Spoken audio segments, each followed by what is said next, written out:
Yeah, and in terms of intimidation, I've done my first series of stories about this matter about 2 years ago, April 2008, and shortly after that happened, MI5, we later started visiting young Somalis in London and the South East. MI5 was really being the sort of organisation you would expect which would turn any university to an advantage. They started going around these young Somalis who were reasonably radicalised or were possibly going to become radicalised, but were a danger of the sort and said, you don't want to travel anywhere, do you? You don't want to travel abroad. You've read in the papers what happens to people when they travel abroad. You know, you could get picked up, you go to Somalia, you could get picked up and tortured, unless you're working for us. So there's an attempt, and there's another case in which I know a man called Khan from Slav who was picked up and tortured in Cairo, and in the most awful fashion. But his friends can't figure out. Most of the friends who were involved in terrorist activities were actually in jail by then.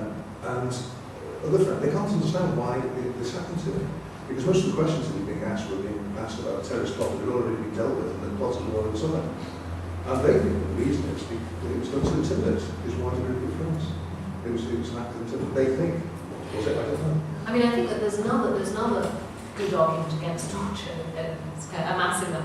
And I think you're absolutely right that saying that torture doesn't work is not a terribly good argument, because quite patently sometimes it does, and it does turn out good intelligence, but it also turns out bad intelligence.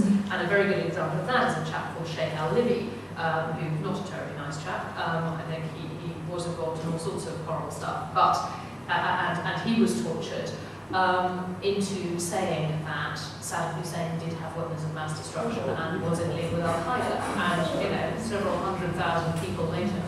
And the problem was that was then factored into operational decisions, and in fact it was cited by George Bush to the UN and also to Colin Powell as one of the reasons to go into Iraq. Now that's not to say we wouldn't have gone into Iraq without that piece of intelligence, but it's still an example of the way the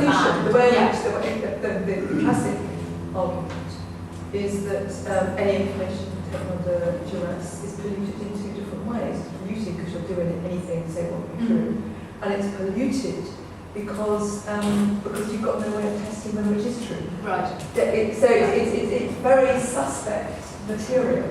I just want to ask them one more question, and I'll leave it up to you. But I think the secrecy thing is very, very interesting, because that, in a sense, it's all, I can imagine running a campaign on that, which is a lot separate, really, from the torture one. It's kind of, we might have a big audience. You could just say it's these that light always, transparency has an extraordinary impact and pushes things back to the residual case, as it were. Yes. How would we, is that the way forward, one runs campaigns on that?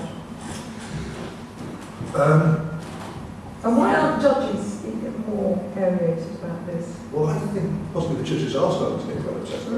The Ailco case, in the case of the Appeal wasn't going to see it as the deputy executive in any way, shape or form. It was going to be really very critical of MI5 in particular. How you resist spreading secrecy? I should have an idea about this. Really, certainly journalists should report in a way that challenges it.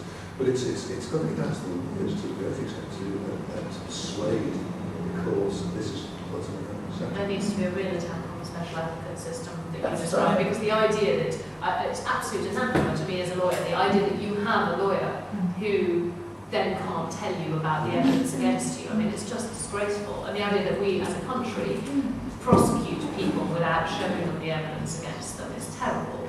But I think, interestingly, that there is, at least at the moment, quite a strong link still between torture and secrecy, because this government doesn't want to be seen as a government which tortures. And so that's why the secrecy has come in.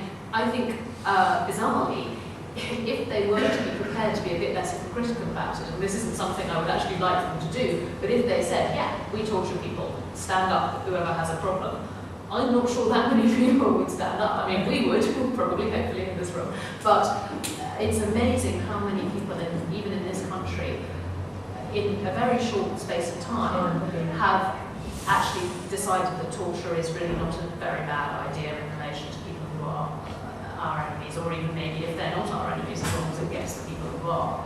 And I think a lot of the secrecy is, I know that David Miliband said, I don't want to be known as the Minister for Torture. Now, he is. Indeed he is. But I think a lot of the secrecy has come, so at the moment they're refusing to publish the policy that was given, so the advice that was given to intelligence agents, because one of the this all was all kicked off by a spook in, I think it was Pakistan, who wrote to the MI5 stroke, the ISC, and said, I've just seen someone being tortured, what should I do? And the advice that was given back to him at that point was, if they're not in your custody, you're not under any obligation. But that was to do anything. But that was then refined into a policy which the government is refusing to disclose.